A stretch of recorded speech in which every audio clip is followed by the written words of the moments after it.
Rumah mantan Jaksa Agung Muda Tindak Pidana Khusus Febri Adriansa di kawasan Rio Dalam, Kebayoran Baru, Jakarta Selatan digeledah penyidik Kejaksaan Agung pada Jumat 31 Juli.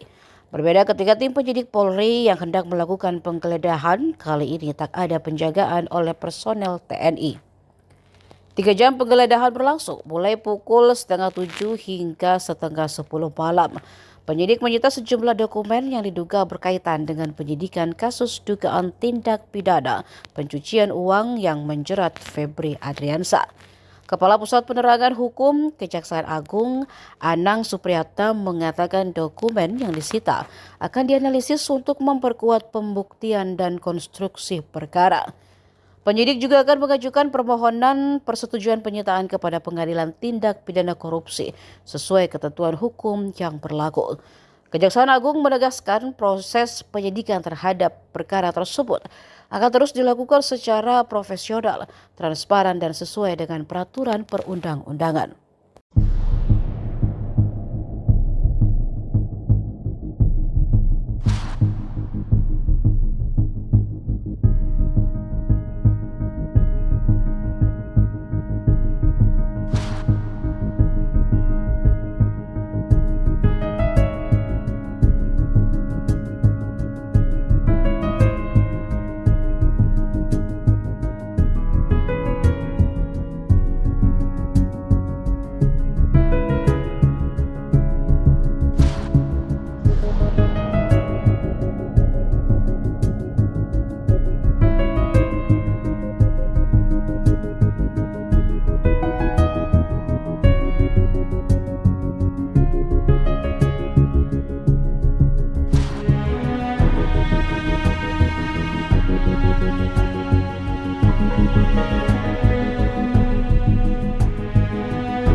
Download Tribun X sekarang, menghadirkan lokal menjadi Indonesia.